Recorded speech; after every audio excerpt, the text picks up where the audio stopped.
Hello friends, आप सबको करवा चौथ की हार्दिक शुभकामनाएं। आज हम आपको इस करवा चौथ की विधि और करवा चौथ की कथा सुनाएंगे। सबसे पहले मैं आपको विधि बता देती हूँ।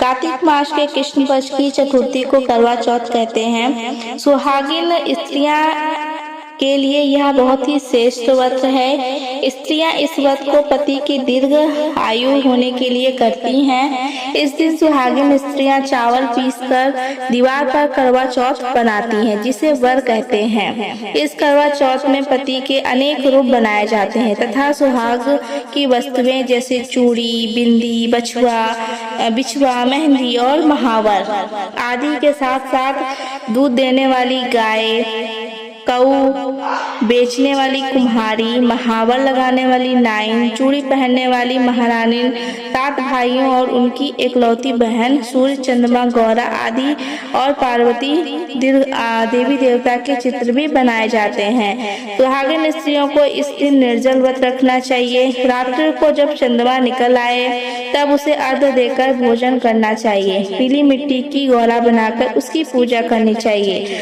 अगर आप सबको इसमें असुविधा हो तो करवा चौथ का चित्र बाजार से लेकर दीवार पर चिपकाया जा सकता है और आप इस व्रत को पूरी विधि विधान के साथ कर सकते हैं। तो चलिए अब हम आपको इसकी कथा सुनाते हैं।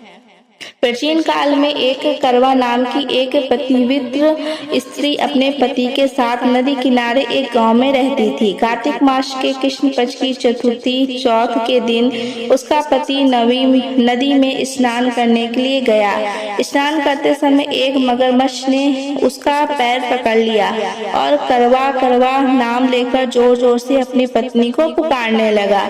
उसकी आवाज सुनकर उसकी पत्नी दौड़कर आई और उसने मगर को कच्चे धागे से बांध दिया। मगर वह बांधकर वह यमराज के यहाँ पहुंची और यमराज से बोली, भगवान, मगरमच्छ ने मेरे पति का पैर पकड़ लिया है, अतः पैर पकड़ने की अपराध में आप अपने बल से उसका मगरमच्छ को नरक में ले जाओ।